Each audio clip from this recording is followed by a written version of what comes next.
দখলদার ইসরায়েল ফিলিস্তিনিদের ইচ্ছাকৃতভাবে অনাহারে মেরে ফেলতে চায় বলে অভিযোগ করেছে জাতিসংঘের বিশেষ দূত মাইকেল ফাকরি। তিনি বলেন, এই ইচ্ছাকৃত অপরাধের জন্য ইসরায়েলকে যুদ্ধ অপরাধ ও গণহত্যার দায়ে জবাবদিহিতার আওতায় আনা উচিত। ফাকরি বলেন, ইসরায়েল ইচ্ছাকৃতভাবে গাজাবাসীর খাবার সরবরাহ নষ্ট করেছে এবং অবরুদ্ধ অঞ্চলটিতে খাদ্য সহায়তায় প্রবেশে বাধা দিচ্ছে। দেশটি গত বছরে অক্টোবরে শুরু হওয়া সংঘাতের একদম শুরু থেকেই এমনটি করছে। তাদের এই ইচ্ছাকৃতভাবে বেসামরিক নাগরিকদের খাদ্য থেকে বঞ্চিত করা যুদ্ধ অপরাধ। মূলত আন্তর্জাতিক অপরাধ আদালত গঠনের লক্ষ্যে স্বাক্ষরিত রোম চুক্তি অনুসারে এই বাধা দেওয়া যুদ্ধ অপরাধ। ওই চুক্তিতে বলা হয়েছে, ইচ্ছাকৃতভাবে ত্রাণ সরবরাহে বাধা প্রদান সহ তা বেঁচে থাকার জন্য অপরিহার্যভাবে মানুষকে বঞ্চিত করা যুদ্ধ অপরাধের শামিল। বর্তমান ইসরায়েল যা করছে তা স্পষ্টতই যুদ্ধ অপরাধ। বিশ্বের একাধিক মানবাধিকার সংগঠন অভিযোগ করেছে, ইসরায়েল গাজায় যুদ্ধ পরিচালনার সময় ইচ্ছাকৃতভাবে গাজাবাসীকে ক্ষুধার্ত রাখার কৌশল নিয়েছে। দেশটি এই বিষয়টিকে একটি অস্ত্র হিসেবে ব্যবহার করছে। জাতিসংঘের নিরাপত্তা পরিষদও 2018 সালে এ ধরনের কর্মকাণ্ডকে যুদ্ধ অপরাধ বলে ঘোষণা করেছে।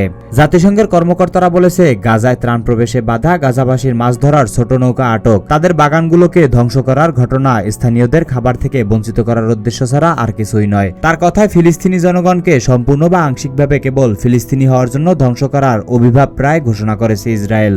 মাইকেল ফাকরি আরও বলেন, গাজায় বর্তমান পরিস্থিতি স্পষ্টত গণহত্যা। এসব কেবল কোনো ব্যক্তি বা সরকার নয়, সমগ্র ইসরায়েল এজন্য অপরাধী এবং তাদের জবাবদিহির আওতায় আনা উচিত। তোফায়েল আহমেদ, সবার কথা।